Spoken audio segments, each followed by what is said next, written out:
नमस्कार बच्चों, आप सबका पोट भरे क्लासेस में स्वागत है। बच्चों, मेरे द्वारा संभावित प्रश्नों की सीरीज चल रही है। इसके पूर्व मैंने क्लास 12th अर्थशास्त्र के सीजी के स्टूडेंट्स के लिए माध्यमिक शिक्षा मंडल बोर्ड की एनुअल एग्जाम 23-24 में पूछे जाने वाले संभावित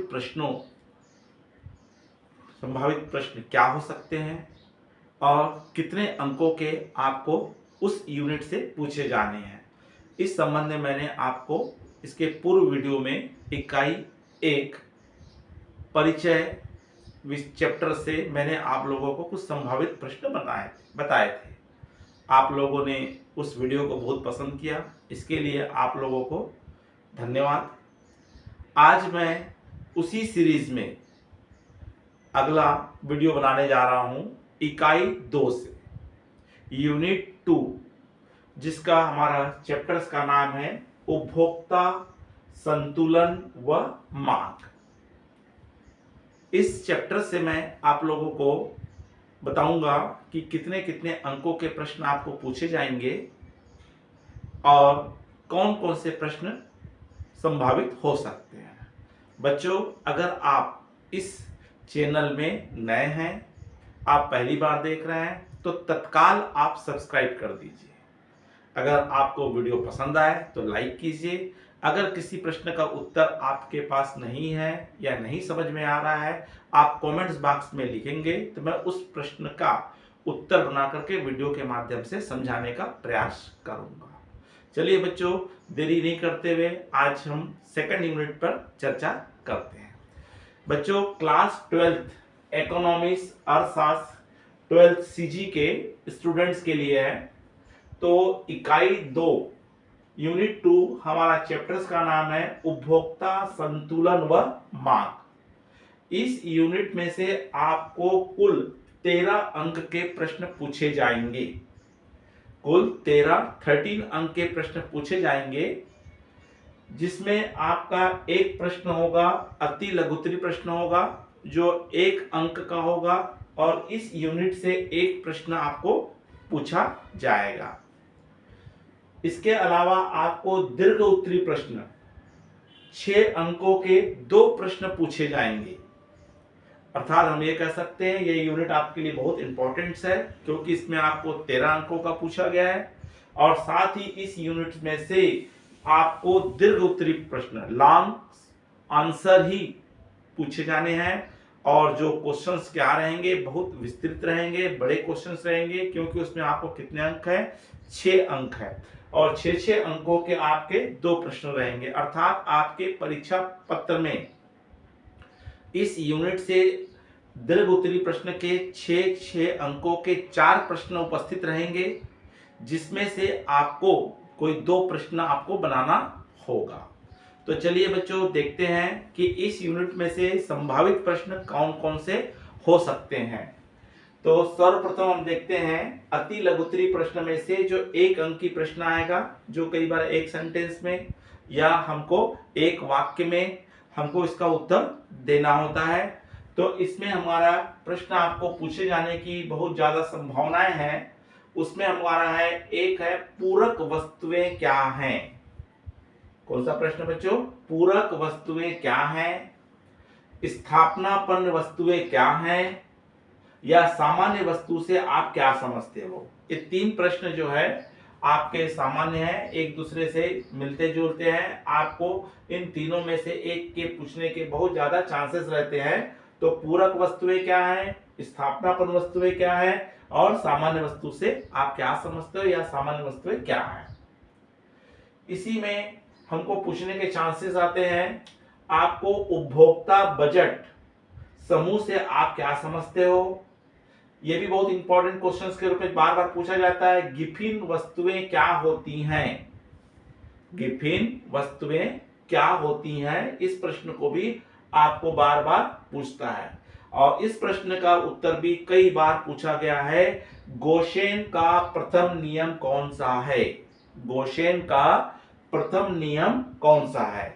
तो बच्चों इसके अलावा आपको शॉर्ट में पूछ सकता है उपयोगिता का क्या अर्थ है, व्हाट इज ए यूटिलिटी। तो आपके पास 5-6 क्वेश्चंस हैं हमारे पास, इनमें से आपको ये सामान्य नॉलेज के प्रश्न हैं, अगर आप एक बार अध्ययन करेंगे तो आपको बहुत अच्छे से याद हो जाते हैं।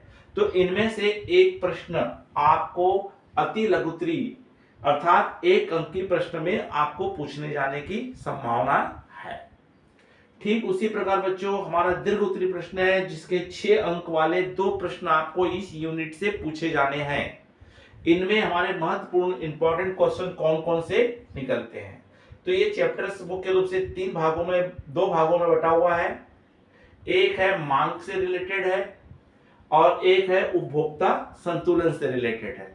तो हम ये मान के चलते हैं कि हमको उपभोक्ता संतुलन से संबंधित 2 प्रश्न जरूर पूछेंगे, जिसमें आपको एक बनाना है, और 2 प्रश्न आपके मांग से रहेंगे, डिमांड से रहेंगे, जिसमें से आपको 2 में से कोई एक प्रश्न आपको बनाना रहेगा। तो वो संभावित प्रश्न क्या हो सकते हैं मांग में से?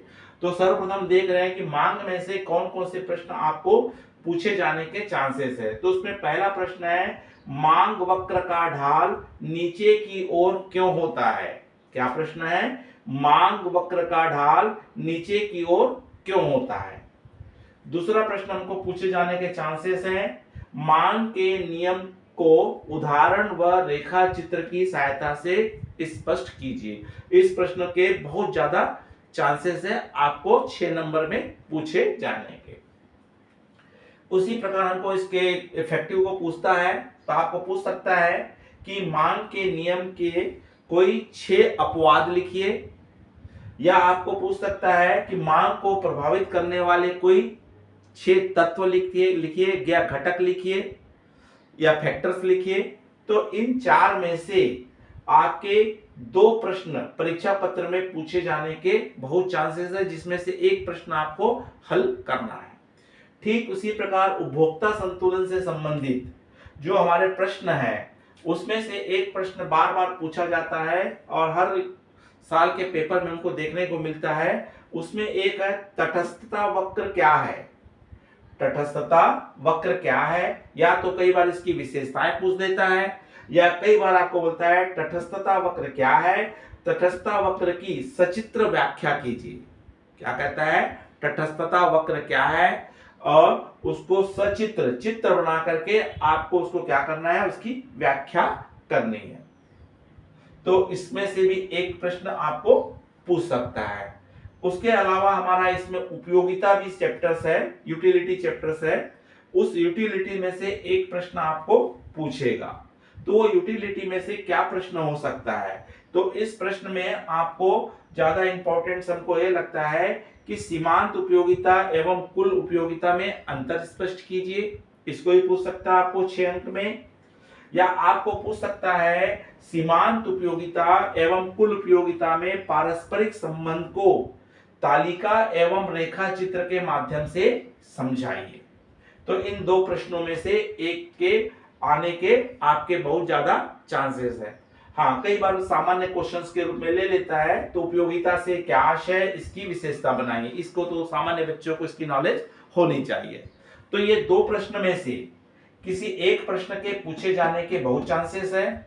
उसी प्रकार तटस्थता वक्र से 2 में से एक क्वेश्चन आ सकता है, और इनमें से आपको कितने क्वेश्चन पूछे जा सकते हैं? कोई 2 प्रश्न। तो इस तरह से बच्चों हम कुछ बेसिक क्वेश्चंस हमारे निकल रहे हैं। अगर इन प्रश्नों के हल हम अभी से स्टार्टिंग से तैयार करके रखते हैं, तो हमको एनुअल परीक्षा के समय हमारे ऊपर किसी प्रकार का ज्यादा प्रेशर नहीं रहेगा, और ज्यादा संभावना है कि हम परीक्षा हॉल में अपने प्रश्नों के उत्तर को बहुत अच्छे ढंग से लिख सकते हैं और समझा सकते हैं और अच्छे नंबर प्राप्त कर सकते हैं। तो बच्चों, अगर ये वीडियो आपको अच्छा लगा होगा तो लाइक कीजिए।